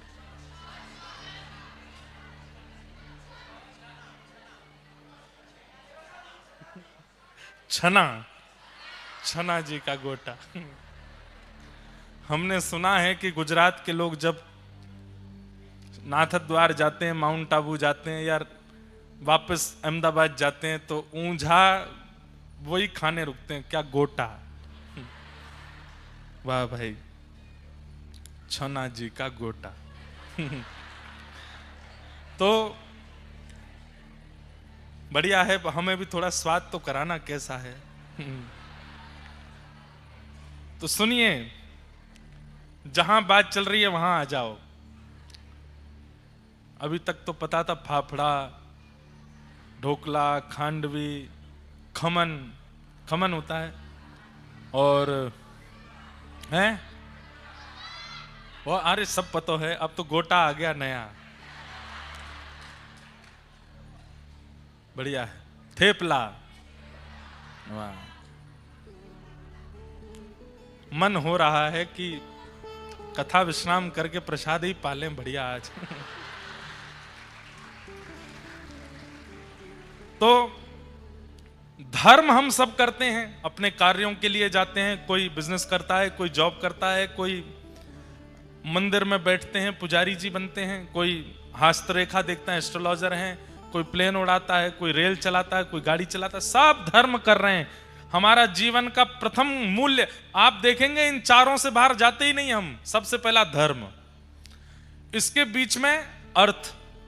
धर्म से हमें पैसा कमाना है, फ्री फोकट में तो कोई कुछ नहीं करता। अपना घर चलाना है, घर बनाना, गाड़ी खरीदना, सब धर्म अर्थ। धर्म करते हैं अर्थ की प्राप्ति के लिए। इसी बीच में आ जाता है काम। कामना हो जाती है। क्या कामना हो जाती है? ये खाना है, ये पीना है, ये पहनना है, ये ऐसे करना है, मतलब ये कामनाओं की पूर्ति करने लगते हैं। धर्म, अर्थ, काम, और इन तीनों को करते करते पूरा जीवन निकाल देते हैं। धर्म, अर्थ, काम, धर्म, अर्थ, काम, धर्म, अर्थ, काम। और जैसे ही दांत गिर जाते हैं, आंखों पे जाला पड़ जाता है, नाक से नाला बहने लगता है, लाठी से चलने लग जाते हैं, फिर एक ही कामना रह जाती है, अब मोक्ष मिल जाए। धर्म, अर्थ, काम और मोक्ष, इन चारों के अलावा पांचवा हमारे पास कोई काम नहीं है, हम इन चारों में ही घूमते रहते हैं, लेकिन संतुष्टि नहीं होती। कितना भी धर्म कर लें, मतलब कितनी भी मेहनत कर लें कर्म करके, संतुष्टि नहीं होती। बड़ी बड़ी फैक्ट्री बना ली, बड़े बड़े व्यापार कर लिए, खूब टर्नओवर कर लिया, साल में नंबर 1 पे नाम आ गया, लेकिन फिर भी संतुष्टि नहीं होती चित्त को। भारत के 10 सबसे धनवान व्यक्तियों से कभी मिल लीजिए, क्या वो संतुष्ट हैं?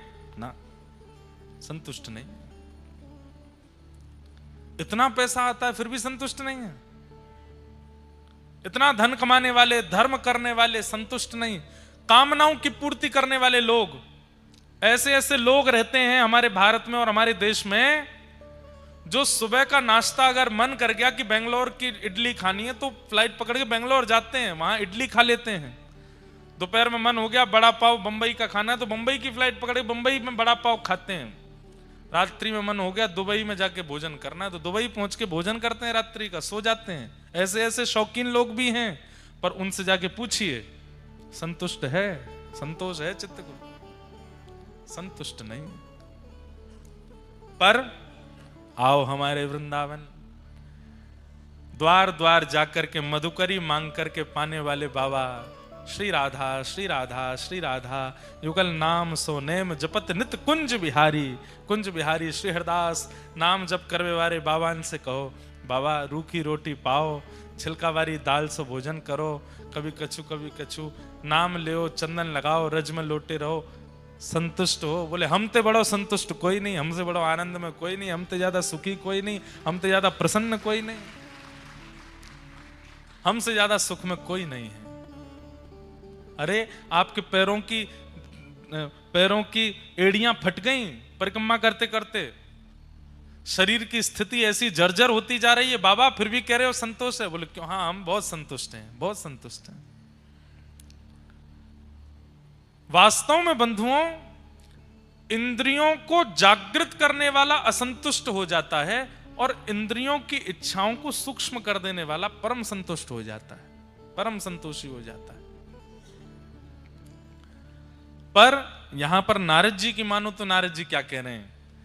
केवल कोरा धर्म करे, कोरा अर्थ कमावे, कोरा कामनाओं की पूर्ति करे और कोरी मोक्ष की प्राप्ति करना चाहता हो, ऐसा व्यक्ति सदैव असंतुष्ट रहेगा। तो बोले कोरे की जगह क्या करे? बोले धर्म में प्रेम का पुट लगा दे, अर्थ में प्रेम का पुट लगा दे, कामनाओं में प्रेम का पुट लगा दे और मोक्ष में भी प्रेम। प्रेम यानी वह प्रेम नहीं जिसे हम आप सोचते हैं, वो प्यार वाला प्रेम नहीं। श्री प्रिया प्रियतम के नित्य विहार का प्रेम, श्री उमा पार्वती जी के नित्य विलास का प्रेम, श्री जानकी रमन श्री राम जी के नित्य विहार का प्रेम, भक्ति का प्रेम धर्म में है, अर्थ में है, काम में है, मोक्ष में है, तो व्यक्ति संतुष्ट हो जाएगा। आप धन क्यों कमाते हैं? परिश्रम क्यों करते हैं? कामनाओं की पूर्ति क्यों करते हैं? मोक्ष क्यों चाहते हैं? सब जगह अपनी चिंता है। मुझे धन कमाना है, मुझे अपनी कामनाओं की पूर्ति करनी है, मुझे अपने आप को मोक्ष दिलाना है, इसलिए आप असंतुष्ट रहते हैं। सब जगह पर केवल ठाकुर जी विराजमान हो जाएं। धन क्यों कमाना है? इतना धन कमानो है कि महाराज घर भी चल जाए, खूब सुंदर कथा भी है जाए, वृंदावन में जाके बिहारी जी को बंगला भी बन जाए, श्री गिरिराज जी की सुंदर तलेटी में 56 भोग भी लग जाए, संतन की सेवा भी है जाए, गौ सेवा भी है जाए। इतना धन, अब धन कमाने के पीछे इच्छा क्या हो गई? गौ सेवा भी है, ठाकुर जी की सेवा भी है, भागवत की कथा भी। अब कई बालक युवा आते हैं कथाओं में, आप सत्य मानेंगे, आप विश्वास नहीं मानेंगे, कितने बालक तो इसलिए मेहनत करके पढ़ रहे हैं कि हम कुछ बन जाएं तो हम अपने नगर में कथा कराएंगे, हम अपने नगर में श्री गिरधर लाल जी का उत्सव करेंगे। एक तो करा भी चुके, एक बालिका ने सिविल्स के एग्जाम दे रही थी, 1-2 बार क्लियर नहीं हुआ, माता पिता के साथ आई, बहुत सामान्य से परिवार से, इतना सामान्य परिवार कि कई बार सप्ताह में किसी दिन भूखा भी रहना पड़ता, भोजन नहीं है घर पे। पिताजी ने बड़े पैसे इकट्ठे करके लाली को पढ़ाया। अब मिलने के लिए आए, बोले महाराज जी मुझे आशीर्वाद दीजिए कि मेरा एग्जाम क्लियर हो जाए। मैंने कि खूब आशीर्वाद है। तो रोने लगी। मैंने कि क्या बात है? बोले कथा करानी है, इसलिए एग्जाम क्लियर हो जाए। मेरी जो सैलरी 1 साल की आएगी उससे मैं कथा कराऊंगी, ऐसी कथा कराऊंगी पूरा नगर आवे, सबको प्रसाद की व्यवस्था, सब संतों के लिए व्यवस्था। मैंने कि अब तो तुम ये बात लालजी सो, गौ माता सो, संत जनों से निवेदन करके बोल दो, वृंदावन को प्रणाम करते हुए व्रज से ये बात पक्की कह करके जाओ कि आप हमारे एग्जाम क्लियर करा दो, हम वृंदावन की खूब सेवा करेंगे, खूब संतों की सेवा करेंगे, खूब बढ़िया कथा कराएंगे। पास भी हो गई अच्छे नंबरों से। साल भर की जितनी कमाई हुई, खूब ऊंचे पदवी पर, जब खूब अच्छी कमाई हो गई, पिताजी का कर्जा बाद में चुकाया, पहले कथा कराई। कथा करा करके सबको आनंदित किया। अब पिताजी का जो कर्जा था, जो स्टडी लोन लिया, वो सब चुकाया।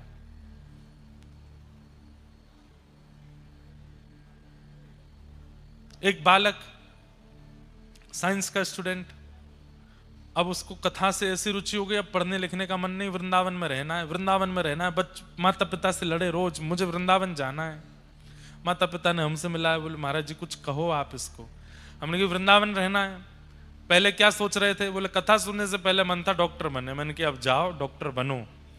और पिताजी से कहा कुछ पैसा लेकर के इकट्ठा करके वृंदावन में एक प्लॉट ले लो, इनके लिए एक फ्लैट बनवा दो और आगे एक क्लिनिक बनवा दो, वृंदावन में ही डॉक्टर बन जाना। हो गया ब्रजवास भी, डॉक्टर भी बन जाओगे। और मैंने कहा सबसे तो खूब मोटी फीस लेना देखने की, चिकित्सा करने की, लेकिन कोई ब्रजवासी आ जाए, कोई संत आ जाए, कोई महापुरुष आ जाए, उनसे 1 रुपया मत लेना, उनकी फ्री में सेवा भी करो, डॉक्टर भी बन जाओ। अब वो बालक डॉक्टर बन गए, वृंदावन में रहते हैं, खूब प्रेम से सेवा करते हैं ठाकुर जी की। मतलब आपके धर्म, अर्थ, काम और मोक्ष चारों में अगर प्रेम विराजमान है, सेवा विराजमान है, ठाकुर जी की भक्ति विराजमान है, तो आपसे बड़ा संतुष्ट कोई नहीं है। लेकिन आप केवल अपना विचार करते हैं, अपनों का विचार करते हैं और धर्म, अर्थ, काम, मोक्ष के पथ पर चले हैं, आपसे बड़ा असंतुष्ट कोई नहीं होगा। आप सदैव असंतुष्ट ही रहोगे। कितना करते हैं फिर भी मन नहीं भरता, कितना कमा लेते हैं फिर भी मन नहीं भरता।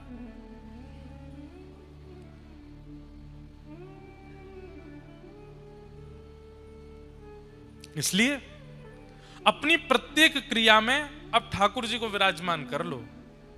रसो वैशः, रसस्वरूप श्री ठाकुर जी प्रेम रूप धारण करके आपकी प्रत्येक क्रिया, प्रत्येक इच्छा, प्रत्येक भावना में विराजमान हो गए, आपसे बड़ा संतुष्ट कोई नहीं, बहुत संतोष होगा।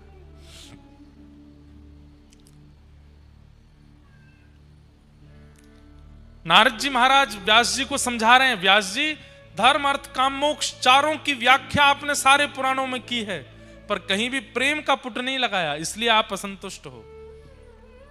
आपने अपने ग्रंथों में योगेश्वर कृष्ण को योगेश्वर दिखाया, आपने अपनी रचनाओं में प्रभु श्री कृष्ण को विराट दिखाया, आपने अपनी रचनाओं में ठाकुर जी सहस्त्र मुख वाले हैं, सहस्त्र हाथ वाले हैं, सहस्त्र चरण वाले हैं, उनकी अद्भुत अद्भुत महिमाओं का आपने वर्णन किया है।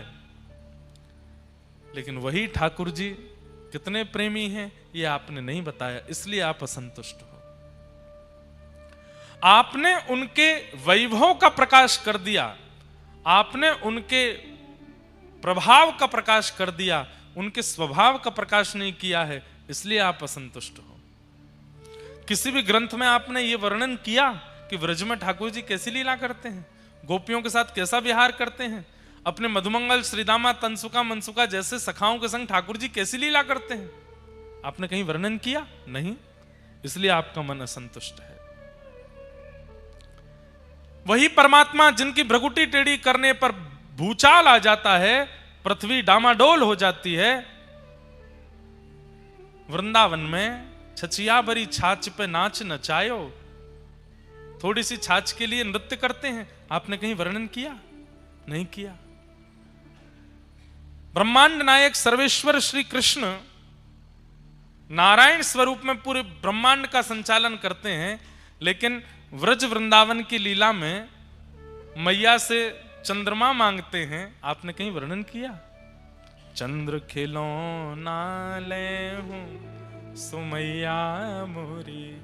मैया से क्या कह रहे हैं? अच्छा दूध पीते नहीं है तो मैया ने कही लाला दूध पी ले, ठाकुर जी बोले ना मैं ना पी रहा हूं। मैया बोली अगर तू दूध पिएगो तो मैं तुमको एक खिलौना दूंगी। सो ठाकुर जी बोले कौन सा खिलौना? जे चंद्रमा जे खिलौना दूंगी। आप तो ठाकुर जी जिद कर रहे हैं मैया मैं तो यही खिलौना लूंगो। मैया बोली पहले दूध पी। सो ठाकुर जी चुपचाप दूध पी ले में, पूरा दूध पीवे के बाद में फिर मैया से कह रहे हैं चंद्र खिलौना ले हूं सो मैया मोरी। मैया बोली अच्छा लाला चंदा लेगो? हाँ आज नहीं कल दूंगी। सोई ठाकुर जी बिखर गए। मैया तेने झूठ बोल के दूध पिवाई दियो और मना कर रही है ना दे सकूं तो चंद्रमा। जय हो लोट अब ही धरण पे, जय हो लोट अब ही धरण पे, तेरी गोद न आए हूं सुमैया मोरी, तेरी गोद नाए हो सो मैया। ठाकुर जी उतर गए मैया की गोद से और जमीन में जैसे बालक जिद करते हैं ना, तो कई बालक आपने देखे होंगे वो रोते हैं, कई बालक जो हैं वो चिल्लाते हैं, पर कई बालक हैं वो जिद के कारण जमीन पर गिर पड़ते हैं और अपने हाथ पैर मारते हैं। ऐसे ही ठाकुर जी जमीन पर गिर गए। अपने पूरे तन को मैया ने सुंदर नवा धुवा के तैयार किए हैं। रात्रि में सोने से पहले कम श्रृंगार कियो है। ठाकुर जी सबरो श्रृंगार बिगाड़ने लगे। पूरी मट्टी लगा लगा के अपने तन पे लगा। मुझ चंद्रमा दे नहीं तो अपनो रूप बिगाड़ू मैं। मैया बोली जेऊ कोई जिद है लाला, मुझको चंद्रमा चाहिए, मुझको अबई ला के दे। तेने मोते काय को कही कि चंद्रमा देगी और अब मैंने दूध पी लिया तो क्यों ना दे रही।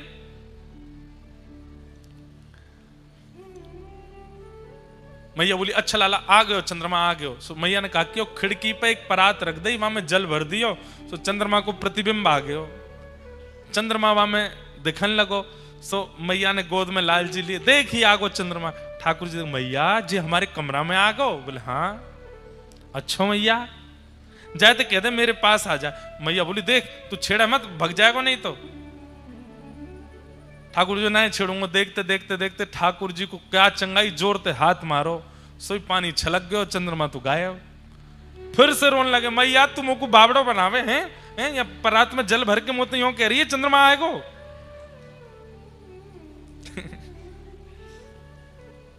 सोई गोद से उतर गए और बोले मैया अब मैं जा रहा हूं, पूरे गोकुल में हल्ला करूंगा।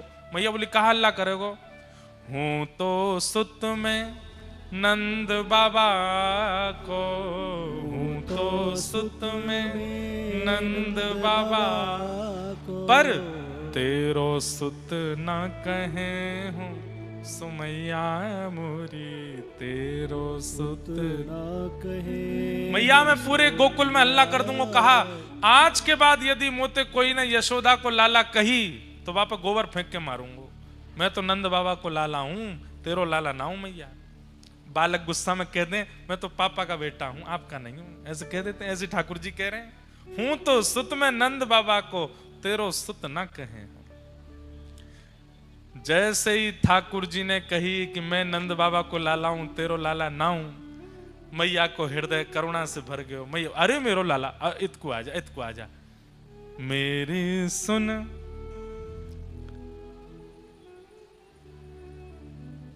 लाला मेरी बात सुन, एक बात तो ते कहूंगी। ठाकुर जी दूर खड़े बोले मैं ना आ रहा हूं, तू मैया झूठ बोला मुझे, मुझे बावड़ो बना दे। बावड़ो जाने पागल बनाए दे, ब्रज भाषा को शब्द है बावड़ो, तुमको बावड़ो बनाए दे। मैया बोली अरे एक बहुत जरूरी बात कहनी है लाला ने, मेरे पास तो आ। ठाकुर जी बोले मैं ना आऊंगा। सो मैया कहा बोली ऐसी बात है जो दाऊ को नहीं बतानी है तो ये पता चलनी चाहिए। सोई ठाकुर जी आ गए, मुझको जल्दी बता मैया ऐसी कौन सी बात है जो दाऊ तो छुपानी है।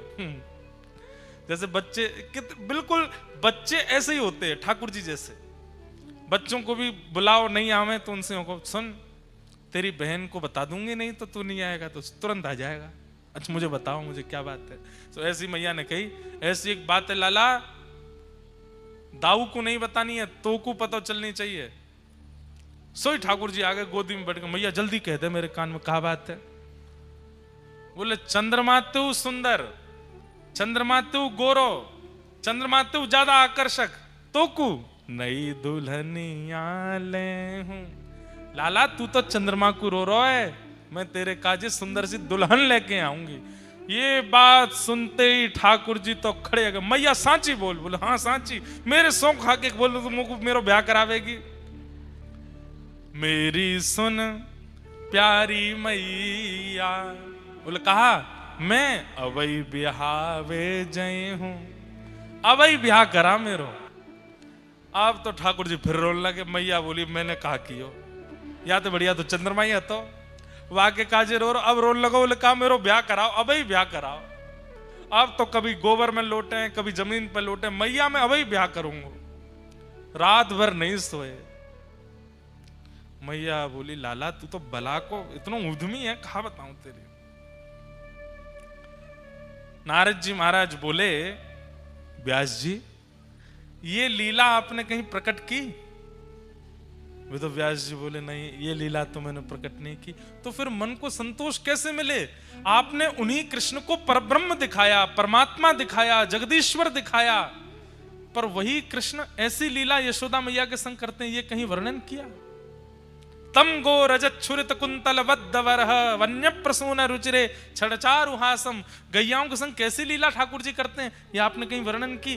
ग्वाल बालों के संग ठाकुर जी कितने सहज हो जाते हैं, कहीं वर्णन किया? आपने केवल उनका प्रभाव दिखा दिया है, उनके हृदय का स्वभाव नहीं दिखाया, इसलिए आपके चित्त को शांति नहीं मिल रही है। इसलिए हमारी प्रार्थना है अब एक ऐसे ग्रंथ की रचना करो जिस ग्रंथ को सुनने के बाद व्यक्ति के चित्त में भगवान नहीं लाला प्रकट हो, भगवान नहीं कृष्ण कन्हैया प्रकट हो, अपना प्रकट हो। ये तो मेरो है। ठाकुर जी के प्रति आपके अन्य ग्रंथों को सुनकर के ये भावना प्रकट हो जाती है तो परमात्मा इनको प्रणाम करो, इनसे डरो, इनसे दूर रहो, अपराध मत करो। पर एक ऐसे निर्माण करो जिसको श्रवण के बाद सुनने वाले ठाकुर जी के प्रति सामीप्य का अनुभव करें, ठाकुर जी के प्रति अपनत्व का अनुभव करें। तब वेद व्यास जी महाराज बोले अच्छा कैसे करूं ये रचना? बोले समाधिनानुस्मर तद विचेष्टितम। समाधि लगाओ और समाधि लगा करके दिव्य चिंतन करो। नारद जी महाराज ने अपने पूर्व जन्म की कथा बताई। पूर्व जन्म की कथा के पश्चात वेद व्यास जी महाराज को चेतना आई और चेतना आते ही व्यास जी ने सुंदर ग्रंथ की निर्माण किया। भक्ति योगेन मनसि सम्यक प्रणिहिते मले अपश्य पुरुषं पूर्वं मायां च तदपाश्रयान्। और लोकस्य जानतो विद्वांस चक्रे भागवत संहिता। एक ऐसी संहिता, ऐसे ग्रंथ का निर्माण किया जिसको श्रवण करने के बाद व्यक्ति के चित्त में माया और परमात्मा ये दो जो एक दिखते थे अब अलग अलग होने लगे। और सम्यक हितम यासा संहिता, सबको अपने कल्याण का, अपने हित का अनुभव होने लगा। ऐसे ग्रंथ का निर्माण किया जिनका नाम है श्रीमद् भागवत महापुराण। भागवत जी वास्तव में क्या है? ठाकुर जी को आपका बना देती हैं, ये भागवत जी की कृपा है। भागवत में वर्णित भगवान की लीला, भगवान की कथा, भगवान का स्वरूप, भगवान का अनुभव, वो ठाकुर जी को अपनत्व की स्थिति में लिया था। ये हमारे हैं। श्याम सुंदर सदा हमको प्यारे रहे, हम उन्हीं के रहे, वो हमारे रहे। श्याम सुंदर सदा हमको प्यारे रहे, हम उन्हीं के रहे। किसी ने आज प्रश्न किया मुझसे, हम ऐसा क्या करें कि ठाकुर जी हमें पकड़ लें? हमने कल कथा में कहा था ना कि आप ठाकुर जी को पकड़ोगे तो आप कहीं भी भटक सकते हो, और ठाकुर जी आपको पकड़ लेंगे तो आप चाह करके भी कहीं नहीं भटक पाओगे। सजल श्याम घन वरण लीन है, फिर चित अनत ना भटक्यो। ध्यान से सुनिएगा, ठाकुर जी आपको पकड़ लें उसके लिए सबसे पहले क्या करो? भागवत की कथा सुनो, और कथा सुनने के बाद आचार्य जो नियम यहाँ बता देते हैं, कथा में सहज ही कहते कहते जिन नियमों को बोलते हैं उन नियमों को धीरे धीरे पालन करने का प्रयास करो। श्रीमद् भागवत क्या है? श्रीमद् भागवत का पंडाल क्या है? श्रृंगार घर। क्या है? श्रृंगार घर। यहां पर आप सब लोग आए हैं अपना श्रृंगार कराने के लिए और हम हैं श्रृंगारी। हम मंच पर बैठ करके श्रीमद् भागवत जी के श्लोकों से, कथाओं से आपका श्रृंगार कर रहे हैं। पर श्रृंगार घर में इतने सारे लोग आए हैं, कोई व्यक्ति ज्यादा मचलता है, हिलता डुलता है, इधर उधर मुंह करता है, तो फिर उसका ऐसा ही श्रृंगार होता है। अच्छा, श्रृंगार करवाना किसके लिए है? श्रृंगार किसके लिए कराया जाता? किसी को लुभाने के लिए, किसी को आकर्षित करने के लिए, किसी को अपने प्रति आकृष्ट करने के लिए श्रृंगार करते हैं। यहां पर कथा के द्वारा किया गया श्रृंगार ठाकुर जी को आकृष्ट करता है। ये पीछे खड़े खड़े लाल जी यही देखते रहे कौन को कैसो श्रृंगार भयो, कौन के प्रति मुख को आकर्षण करनो है। जोशी जी की कथा सुनती थी बाई सा मीरा बाई, और कथा सुनकर के ऐसा श्रृंगार करती थी कि गिरधर लाल जी के नेत्रों को भाग गई, पकड़ लिया बाई सा। महाप्रभु जी के चिंतन को श्रवण करते थे श्री सूरदास जी, ऐसा चित्त का श्रृंगार हुआ कि ठाकुर जी को भाग गए, पकड़ लिए सूरदास जी। यहीं गुजरात में जूनागढ़ में बैठ करके महादेव के मंदिर में जाकर के कथा सुनते थे नरसिंह मेहता, अपनी दादी के साथ जाते थे और जाकर के जब कथा श्रवण करते थे, कथा श्रवण करते करते ऐसा चित्त का श्रृंगार किया, पकड़ लिया श्री द्वारिकाधीश जी ने। सीधी बात, कथा श्रृंगार है। यहां बोले हुए प्रत्येक शब्द, प्रत्येक वचन श्रृंगार है। जो ध्यान पूर्वक बैठ करके अपना श्रृंगार करा लेता है उसके प्रति ठाकुर जी आकृष्ट हो जाते हैं, उसको पकड़ लेते हैं और फिर नहीं छोड़ते। लेकिन हम कैसे श्रृंगार कराते हैं? श्रृंगार कैसे कराया जाता है? ऐसे कराया जाता है, बिल्कुल हिलो डलो नहीं। अब काजल लग रहा है और आप हिल गए तो क्या होगा? यूं फैल जाएगा। लालिमा लग रही है, हिल गए, क्या होगा? इधर उधर फैल जाएगी। हैं? ऐसे ही यहाँ श्रृंगार किया जा रहा है, पर आप कभी यहाँ, कभी यहाँ, कभी कुछ, कभी फोन पे, कभी रील में, कभी कहीं, इतना हिलते डुलते हैं। तो जब कथा पूरी होती है तब ठाकुर जी देखते हैं तो सबके, किसी के आंखन में फैलो भयो है, किसी के मुंह पे फैलो भयो, किसी को कचू फैलो भयो, किसी को यहाँ पे बाल बिखर रहे हैं, कोई को ठाकुर जी के अभी सजो नहीं ढंगते, कैसे पकड़ूं आंखों में।